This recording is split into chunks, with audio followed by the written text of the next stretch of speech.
Bonjour Lisa, bienvenue dans mon atelier. Bienvenue dans Histoire d'artisan. Je suis Lisa Millet et je serai votre guide dans l'exploration de l'artisanat d'art.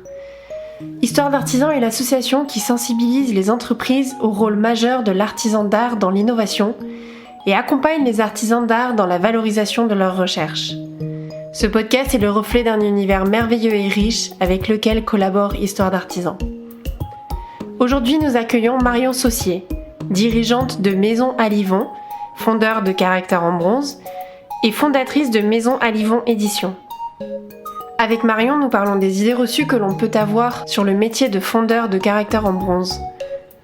Une chance que Marion ait accepté de nous accorder de son précieux temps, car ce métier mérite d'être raconté. Je vous souhaite une belle écoute.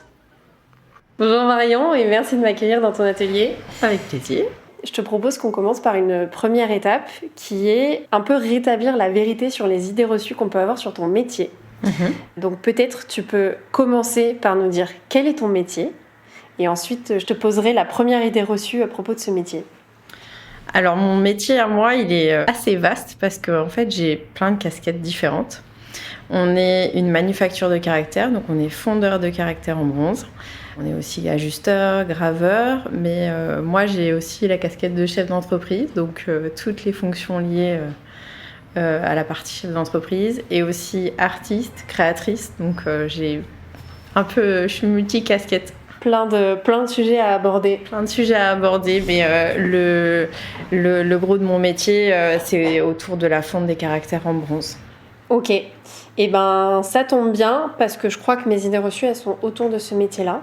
La première idée reçue que j'ai, c'est un métier en voie de disparition.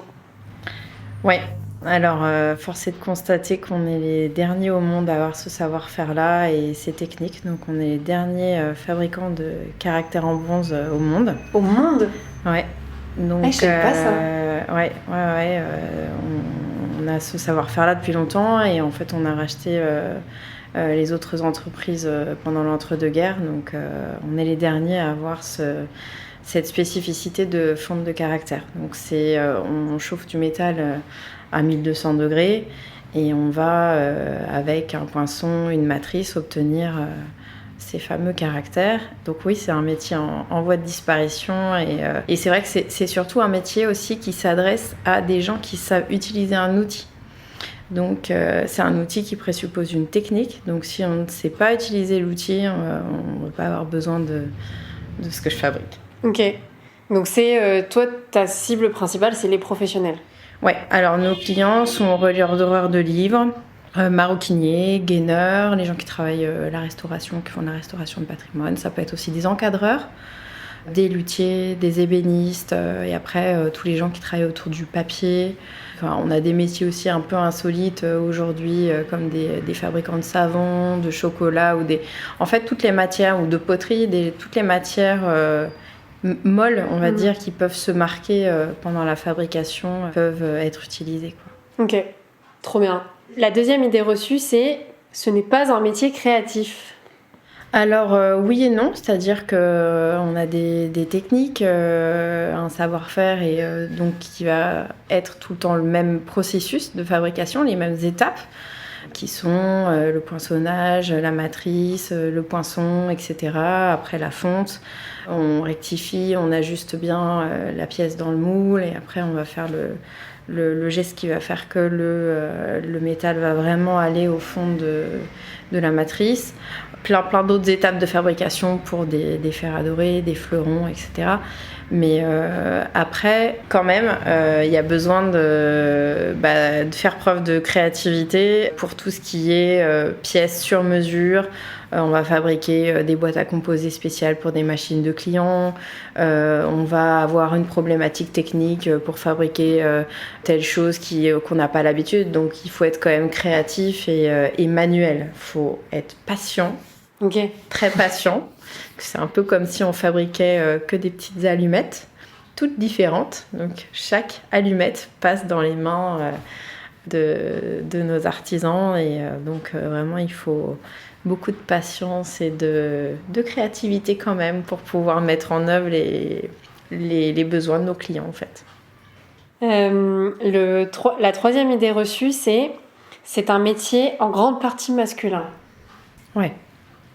C'est vrai, je suis la seule femme depuis des générations. Il y a toujours eu que des hommes dans l'entreprise. Donc oui, c'est un métier masculin parce que aussi c'est un métier d'atelier, c'est un métier qui n'a plus de formation. Avant, on avait des ajusteurs, des gens qui venaient plutôt de l'aéronautique. Ah ouais. Parce que c'est un métier de précision, que nous, c'est très très très petit, très précis. On a des caractères qui font 1 millimètre, donc tout doit être ajusté vraiment parfaitement et que ce soit impeccable pour que le relieur, le doreur ou les maroquiniers puissent exactement revenir dans leurs traces en réalité lors du marquage.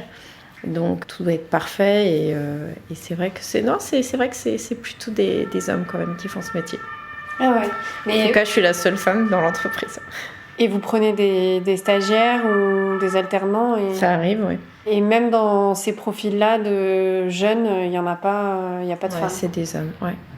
Non, il n'y a pas de femmes. Eh bien, il faut changer ça. Hein. Vous m'entendez ? Mais oui, c'est pour ça que je suis là. Très bien, très bien. La 4e idée reçue, c'est « Ce métier est en danger à cause de la concurrence de la technologie numérique ». Est-ce que ce métier peut être substitué par le numérique ? Est-ce que l'esthétisme que donne un caractère en bronze peut être répliqué numériquement et par des machines Alors oui, bien sûr. Après, on a, si tu veux, une durabilité de l'outil qui est bien supérieure en bronze quand on va fondre l'outil. Alors bien sûr, on grave également parce que tous les logos, etc. de nos clients sont gravés. Mais en fait, la durée de vie d'un caractère, c'est 300 000 titres. C'est toute la carrière professionnelle d'un doreur de livres. Donc en fait, comme c'est pris dans la masse et que c'est fondu, c'est beaucoup plus solide que quelque chose qui va être gravé.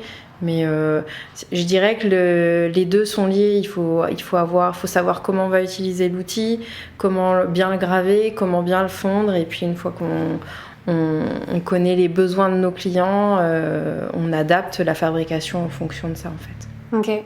Et donc, ce que tu disais, c'est que c'est des caractères pour le cuir, le papier. Oui, alors après, on a aussi d'autres outils. Oui, après, on a d'autres outils qui peuvent être aussi en acier trempé. Moi, je voulais te demander si la ciselure... Oui, bien sûr, on peut faire des outils pour tout un tas de métiers, ouais. Ok. Donc ça peut être des potiers, ça peut être des luthiers, des ébénistes, des gens qui travaillent le bois, le papier, tout un tas de métiers autour de ça, ouais. Autour des matières en réalité. Vas-y, excuse-moi. Bonjour. Bonjour.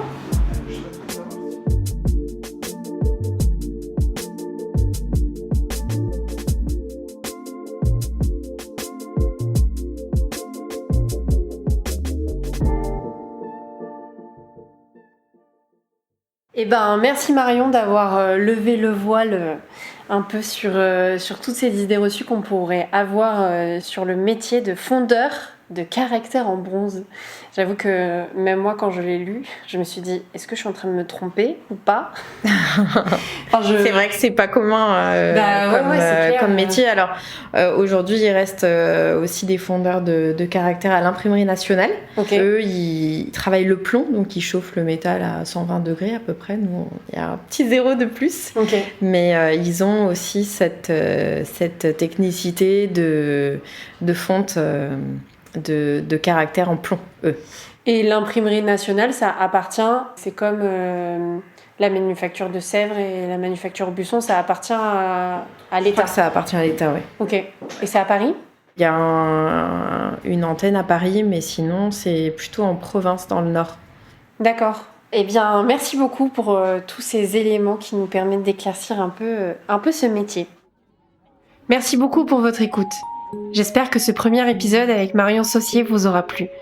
Dans le prochain épisode, nous parlerons davantage du parcours de Marion et de son métier au quotidien. Vous pouvez continuer de m'aider à faire découvrir les histoires d'artisans au plus grand nombre en mettant une note et en vous abonnant sur votre plateforme de streaming préférée. Comme d'habitude, je publie régulièrement des photos du travail des artisans sur Instagram, donc n'hésitez pas à vous abonner pour découvrir leur métier en images. À bientôt avec une nouvelle histoire!